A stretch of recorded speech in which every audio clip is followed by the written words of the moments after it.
زکوٰۃ کی اہمیت کیا ہے، مقام اور مرتبہ کیا ہے۔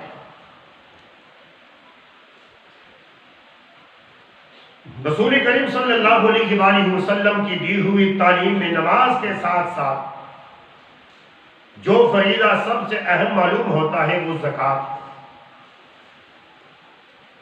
نماز اور زکوٰۃ کا اہم مربوط ہونا اس بات کو واضح کرتا ہے کہ اسلام میں حقوق اللہ کے ساتھ حقوق العباد کا بھی یکساں خیال رکھا گیا ہے۔ اللہ کریم کا اس کرم و احسان کو آپ دیکھیں، اللہ رحمان الرحیم کے اس عظیم رحم و کرم اور احسان عظیم کو دیکھیں کہ اللہ کریم نے صرف اپنے حقوق پر زور نہیں دیا، صرف اپنے حقوق پر زور نہیں دیا، اس کریم ذات نے اپنے حقوق کے ساتھ ساتھ اپنے بندوں کے حقوق پر بھی زور دیا ہے، اور اتنا زور دیا ہے کہ کوئی مذہب بھی اس کی مثال اور اس کا نظیر پیش نہیں کر سکتا۔ آپ اس سے اندازہ لگائیں کہ قرآن مجید میں جہاں پر بھی اقیموا الصلاۃ، یقیمون الصلاۃ، اقاموا الصلاۃ، اقام الصلاۃ، یہ لفظ جب بھی آیا ہے اس کا معنی ہے نماز قائم کرو۔ جہاں پر بھی قرآن میں حقوق اللہ میں عظیم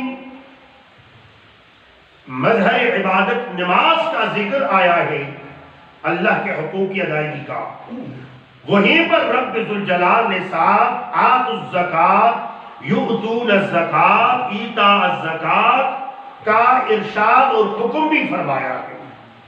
اس سے معلوم ہوا کہ رب ذوالجلال نے اپنے حق کی ادائیگی کے ساتھ اپنے بندوں کے حقوق کا بھی خیال رکھا ہے، اور یہ سمجھا دیا کہ میرے بندو، جس طرح میرے حق کی ادائیگی تم پر فرض ہے بعینہ، اسی طرح میرے بندوں کے حقوق کی ادائیگی بھی تمہارے اوپر فرض ہے۔ اس سے بڑھ کر مثال کیا ہو سکتی ہے؟ کوئی مثال ہے ہی نہیں اس سے بڑھ کر کوئی پیش کر سکے۔ قرآن مجید ہمارا مذہبی کتاب، مذہب کا سرچشمہ ہے، فقہ اسلام کا سرچشمہ قرآن مجید ہے۔ قرآن مجید فرقان حمید میں 32 مرتبہ صراحتاً زکوٰۃ کا ذکر آیا ہے۔ قرآن مجید فرقان حمید میں 32 مرتبہ صراحتاً لفظ زکوٰۃ کا ذکر آیا ہے۔ اس سے آپ اندازہ فرمائیں کہ جو پروردگار، جو مالک، جو خالق اپنے کلام، اپنی اس کتاب میں جو آسمان سے اپنے بندوں کے لیے نازل فرمایا ہے، اس میں بندوں کے حقوق پر 32 مرتبہ صراحتاً اگر حکم فرمائے تو ایسے رب کا بندوں پر کتنا بڑا کرم ہے، بندوں کا کتنا خیال ہے۔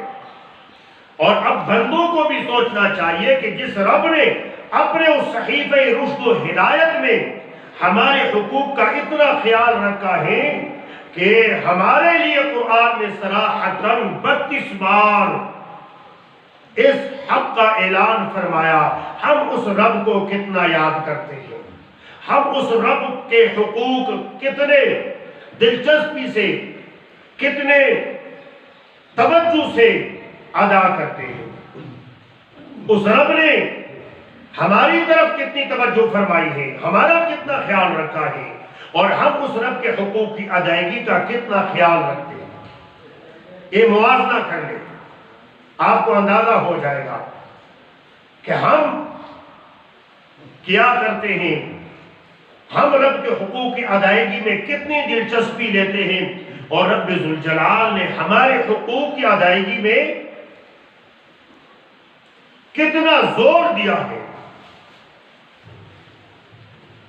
یہ اندازہ ہر آدمی کر سکتا ہے۔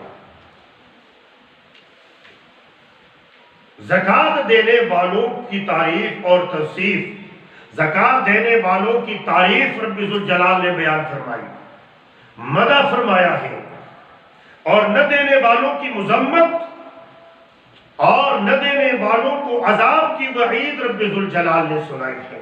ہر اندازہ ہے، اس پر میں آئندہ جمعات میں گفتگو آپ کے گوش گزار کروں گا۔ احادیث میں بھی نماز کے بعد زکوٰۃ کا ذکر ہے۔ 5 ہجری میں وفد عبد القیس نے آستانہ نبوت پر حاضر ہو کر جب اسلام کی تعلیمات دریافت کی تو آپ صلی اللہ علیہ وسلم نے اعمال میں سب سے پہلے نماز اور پھر زکوٰۃ کا ذکر فرمایا۔ سب سے پہلے نماز کا ذکر فرمایا اور پھر زکوٰۃ کا ذکر فرمایا۔ میرے بھائیوں، جس طرح ہم نمازیں پڑھتے ہیں، نماز کے لیے گھر بار چھوڑ کر آتے ہیں، نماز کی پابندی کرتے ہیں، اسی طرح ہمیں اپنے مال جائیداد، اپنی دولت کی طرف بھی توجہ دینی ہے کہ ہمارے پاس اللہ کا دیا ہوا مال، اللہ کی دی ہوئی دولت کتنی ہے، اور اس میں دوسروں کے حقوق ہمارے اوپر کتنے عائد ہوتے ہیں، اس کے لیے سوچنا بھی فرض ہے۔